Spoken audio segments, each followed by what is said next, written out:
सबको नमस्कार।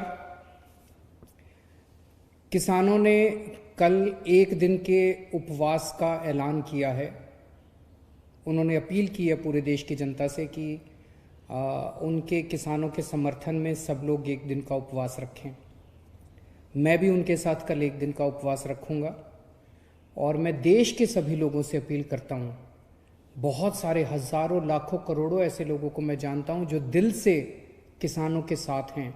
अपनी दिन ब दिन की दिनचर्या की वजह से वो बॉर्डर पे नहीं पहुंच पा रहे, लेकिन दिल से उनके साथ हैं। ऐसे सब लोग, अब उनको भी मौका मिला है, ऐसे सब लोग अपने अपने घरों में एक एक दिन का उपवास रखें और किसानों की मांगों के समर्थन में प्रार्थना करें।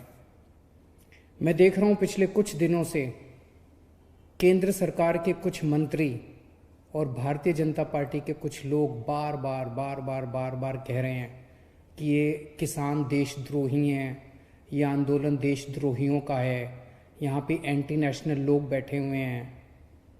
मैं उनसे पूछना चाहता हूँ, हज़ारों एक्स सर्विसमैन, पूर्व सैनिक जो रिटायर हो चुके हैं, ऐसे हज़ारों पूर्व सैनिक वहाँ पे बॉर्डर पे किसानों के साथ बैठे हुए हैं, जिन लोगों ने एक समय में देश की रक्षा करने के लिए अपनी जान की बाजी लगाई थी। ऐसे हज़ारों सैनिक हैं जो अपने घरों में बैठ के उनके लिए दुआएं कर रहे हैं, प्रार्थना कर रहे हैं। ये सारे एंटी नेशनल हैं। मैं उनसे पूछना चाहता हूं, इनके मंत्रियों और भाजपा के नेताओं से, कि ऐसे कितने ही नेशनल और इंटरनेशनल खिलाड़ी हैं जिन्होंने देश के लिए इंटरनेशनल स्तर पे, अंतर्राष्ट्रीय स्तर के ऊपर देश के लिए नाम कमाया और देश के लिए मेडल जीत के लाए। ऐसे कितने ही खिलाड़ी वहां पे बॉर्डर बैठे हुए हैं किसानों के साथ, अपने अपने घरों में बैठ के वो दुआएं भेज रहे हैं उनको। ये सारे इंटरनेशनल खिलाड़ी जो देश के लिए खेले थे और जिन्होंने देश के लिए मेडल जीते थे, ये सारे एंटी नेशनल हैं।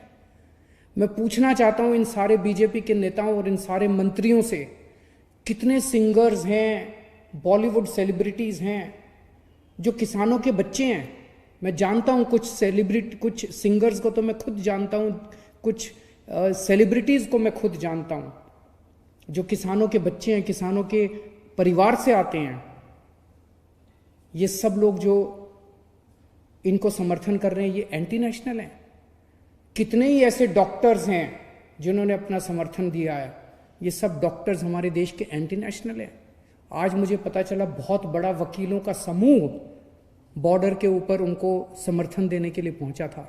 ये देश के सारे वकील एंटी नेशनल हैं।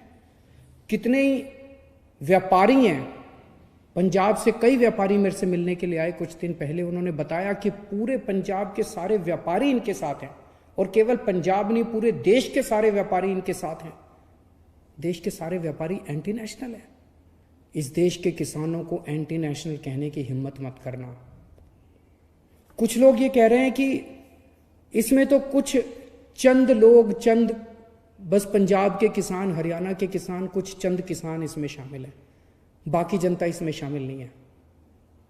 ये उनकी गलतफहमी है। मैं परसों एक शादी में गया था, 2-3 दिन पहले। वहां पे मैं कुछ लोगों से मैंने पूछा, मैंने कहा इन किसान बिलों के बारे में आपको क्या कहना है, आप क्या सोचते हैं। आपको जान के ताज्जुब हुआ कि मिडिल क्लास और अपर क्लास के लोग जो वहां मौजूद थे, उन्होंने मुझे कहा, सर ये बिल बड़े खतरनाक हैं। मैंने कहा क्यों? कहते सर इन बिलों में यह लिखा है कि अब कोई आदमी कितना भी अनाज जमाखोरी कर सकता है। अभी तक इस देश के अंदर जमाखोरी करना अपराध होता था। हर अनाज की एक लिमिट होती थी। जैसे मान लो चना है तो सरकार लिमिट लगा देती थी, भाई 10,000 क्विंटल से ज्यादा कोई, या जो भी लिमिट थी, इससे ज्यादा कोई चना अगर जमाखोरी करेगा तो उसके ऊपर मुकदमा चलाया जाएगा, उसको गिरफ्तार किया जाएगा, उसका सारा सामान जब्त कर लिया जाएगा। इस देश के अंदर जमाखोरी करना जुर्म होता था, क्योंकि जमाखोरी करने से कीमतें बढ़ती थी।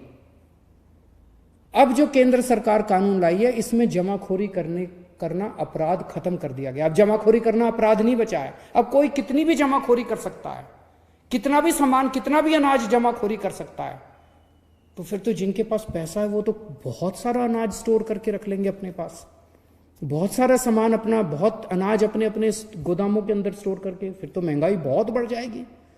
तो मुझे वो लोग कहने लगे, सर इससे तो महंगाई बहुत बढ़ जाएगी, कानून में ये लिखा है कि अगर महंगाई 1 साल में डबल जब तक नहीं हो जाती तब तक जमाखोरी करने में कोई पाबंदी नहीं होगी।